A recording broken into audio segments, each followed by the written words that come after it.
What is up, guys? So you all know today was the big Apple event, giving us loads of awesome things. So this is going to be a quick recap video of what all went down. So to begin, the Apple event started off with no hesitation introducing the official next generation iPhone called the iPhone 5.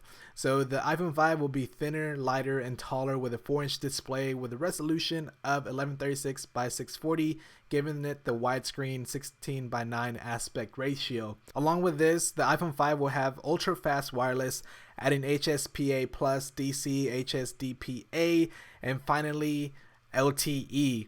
So it will be available for at&t and Verizon and Sprint carriers and various of other carriers around the world.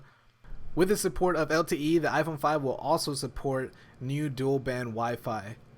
But with those features, it didn't stop there for the iPhone 5.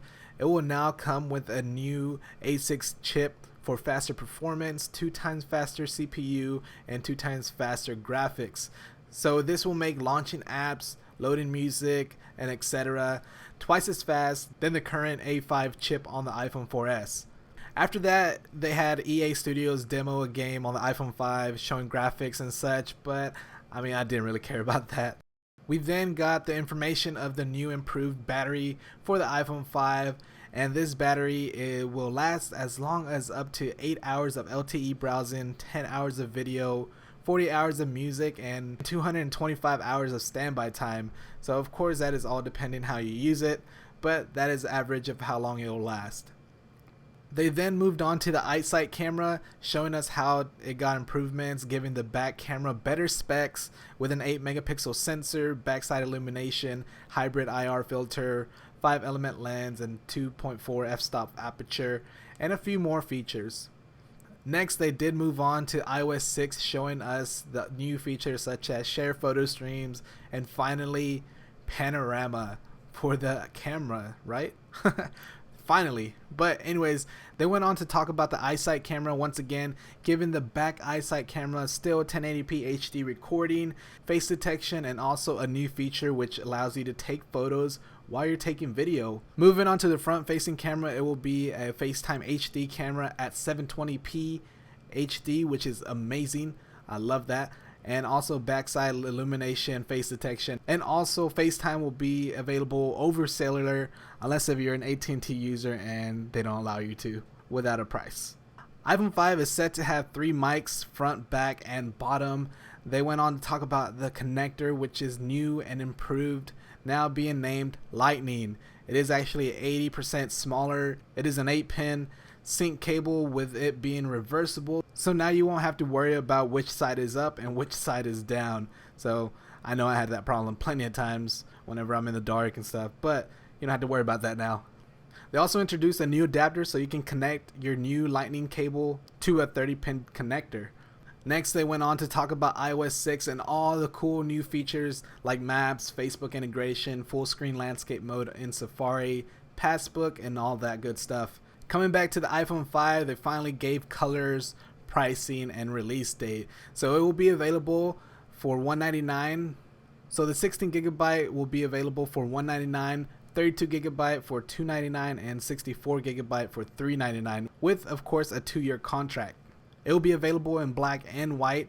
Pre-order will begin on September 14th, which is going to be this coming up Friday, and the release date is set for September 21st. On September 28th, it would actually be available in more countries. Now going on to iOS 6, they went ahead and said it will be available for iPhone 4S, iPhone 4, iPhone 3GS, the new iPad, the iPad 2, the iPod Touch 4th Gen on September 19th. So be ready to update your iOS devices on September 19th to iOS 6. Moving on, they went to talk about the iPod and iTunes, showing their new and improved redesign for all stores, books, music, video on iOS devices, and that will actually be available on September 19th as well, along with iOS 6. But not only that, with the iOS devices getting a whole new redesign of iTunes App Store and such, iTunes itself is going to get a new design on your desktop computers and all that good stuff, which will be available in October.